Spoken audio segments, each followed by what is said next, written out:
날마다 솟는 샘물과 함께하는 오늘의 큐티 시간입니다. 9월 27일 화요일, 오늘의 말씀은 사사기 6장 33절에서 40절 말씀입니다.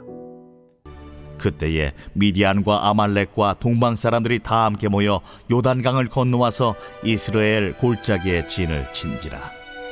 여호와의 영이 기드온에게 임하시니 기드온이 나팔을 불매 아비에셀이 그의 뒤를 따라 부름을 받으니라. 기드온이 또 사자들을 온 므낫세에 두루 보내매 그들도 모여서 그를 따르고, 또 사자들을 아셀과 스불론과 납달리에 보내매 그 무리도 올라와 그를 영접하더라. 기드온이 하나님께 여쭈되, 주께서 이미 말씀하심같이 내 손으로 이스라엘을 구원하시려거든 보소서. 내가 양털 한 뭉치를 타작마당에 두리니 만일 이슬이 양털에만 있고 주변 땅은 마르면 주께서 이미 말씀하심같이 내 손으로 이스라엘을 구원하실 줄을 내가 알겠나이다 하였더니 그대로 된지라.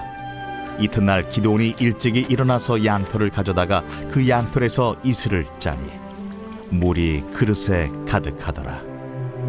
기드온이 또 하나님께 여쭈되, 주여, 내게 노하지 마옵소서. 내가 이번만 말하리이다. 구하옵나니 내게 이번만 양털로 시험하게 하소서.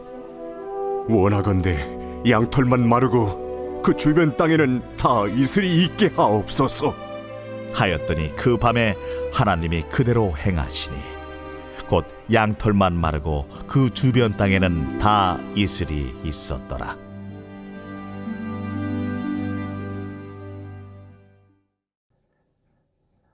새로운 아침입니다. 루아흐 아도나이 랍샤, 여호와께서는 영으로 임하시는 분이십니다. 한 손님이 있습니다.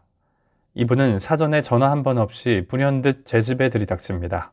그리고 다짜고짜 제가 하던 행동과 말들을 모두 멈추게 합니다. 당황스럽게도 이 손님은 제 정신을 혼란스럽게 하고 제가 하는 일마다 깊은 태클을 걸며 관계를 망치기도 합니다. 물론 이 손님이 도움이 된 적도 있습니다.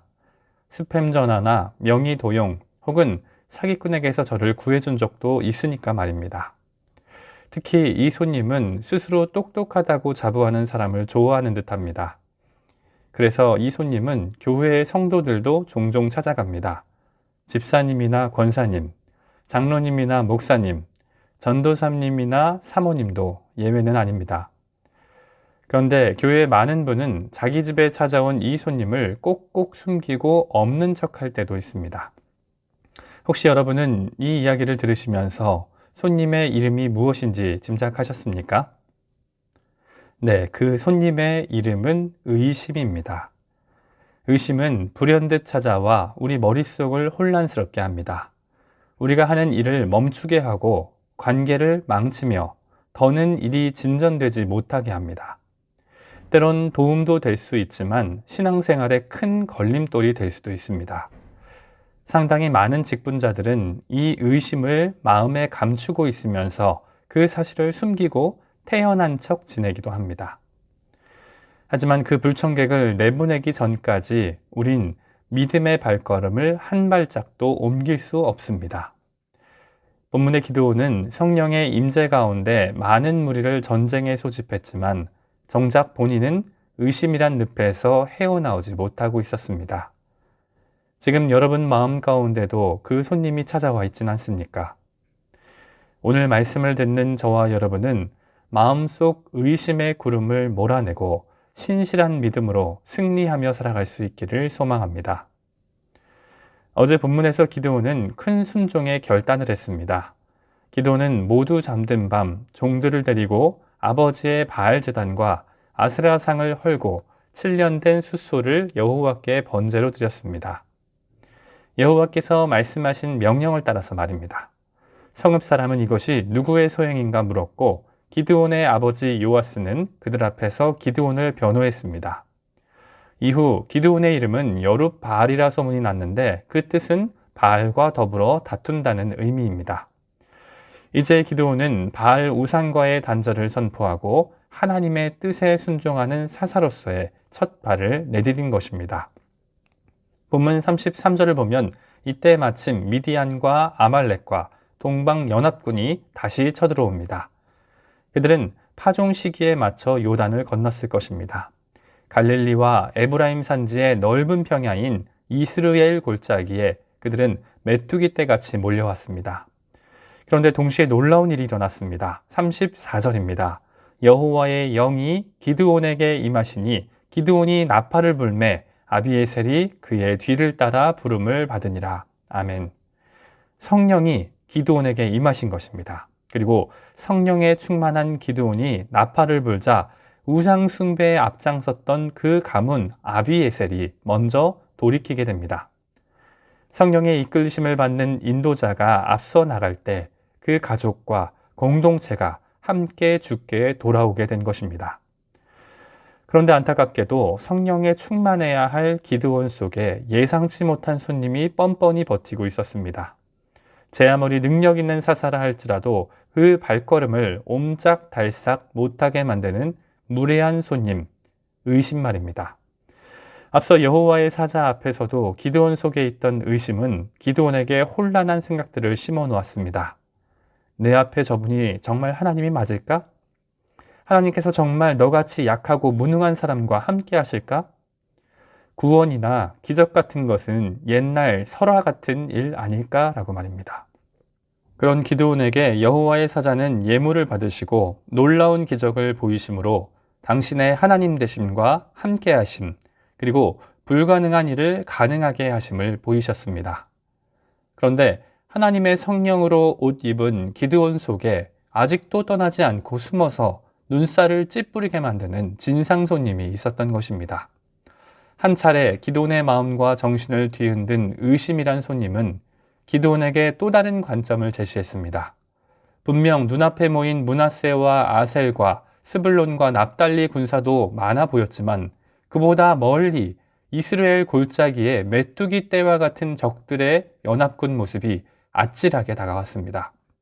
분명 눈으로 여호와의 사자를 만났고 귀로 그분의 말씀을 들었으며 코로 그분이 태우신 제물의 냄새도 맡았고 입으로 자신을 충만케 하신 성령님을 따라 나팔도 불었지만 그의 가슴엔 다시 불안과 두려움과 낙담과 무기력이 파문을 일으켰습니다. 36절을 보면 이에 기드온은 초라한 모습으로 하나님께 조심스레 말씀을 드립니다. 하나님, 이미 말씀하신 대로 제 손으로 이스라엘을 구원하시려거든 양털 뭉치에만 이슬이 있고 주변 땅은 마르게 해주세요. 그러면 이미 말씀하신 것을 제가 믿어보겠습니다. 하나님께서는 아무 말씀도 하지 않으시고 다음날 기드온의 요구대로 기적을 베푸셨습니다. 하지만 그래도 기드온의 마음속 의심은 기드온을 떠날 생각이 없었습니다. 우연일 수도 있지 않을까? 누군가 몰래 양털에만 물을 부은 것일 수도 있잖아. 기드온은 답답하고 혼란한 마음으로 다시 하나님께 말씀드립니다. 주님, 제게 노하지 마옵소서. 제가 이번만 말하겠습니다. 구하옵나니 이번엔 양털만 마르고 주변 땅은 다 이슬이 있게 해주세요. 참 보고 듣는 우리까지 마음이 답답하고 안타까워집니다. 도대체 사살한 사람이 왜 이렇게 무기력하게 의심에 놀아나고 그 장단에 맞춰 무기력한 말만 늘어놓는지 말입니다. 그런데 하나님께서는 이번엔 하루를 기다릴 것도 없이 바로 그날 밤 기드온의 요청을 이뤄주셨습니다. 무한한 자비로 기드온을 감싸시고 다시 한번 당신의 일꾼을 세워가시며 끝까지 격려하고 위로하신 것입니다. 오늘 말씀을 정리합니다. 기드온은 처음부터 겁과 두려움이 많은 사람이었습니다. 그 속에 깊이 자리 잡은 의심이란 불청객은 수시로 능력의 하나님을 향한 기드온의 마음을 흔들었습니다. 의심은 어느새 기드온 속의 삶의 일부가 되어 자신이 주인인 것처럼 행세하며 기드온을 조종했습니다. 의심은 함께 하시는 하나님이 아닌 메뚜기 떼 같은 적에게 기드온의 시선을 고정시켰습니다. 두 눈으로 본 여호와의 사자와 두 귀로 들었던 그분의 말씀이 아니라 불안과 걱정, 고민과 낙심이란 내면의 소리에 귀를 기울이게 했습니다. 성령의 능력 가운데 나팔을 불었던 그 입으로 하나님을 향해 신뢰하지 못하는 말들만 잔뜩 늘어놓게 했습니다. 하지만 하나님께서는 의심의 구렁텅이에 깊이 빠져있는 기드온조차 무궁한 인내와 자비로 감싸시고 격려하시며 세워가십니다. 오늘 저와 여러분은 어떤 믿음으로 하나님 앞에 서 있습니까? 마가복음 9장에 귀신 들린 아이의 아버지는 예수님께 이런 고백을 했습니다. 내가 믿나이다. 나의 믿음 없는 것을 도와주소서. 굳건한 믿음으로 구원의 하나님을 믿고 싶지만 뿌리 깊은 의심의 올강 위에서 예수님을 향해 절규하며 말입니다.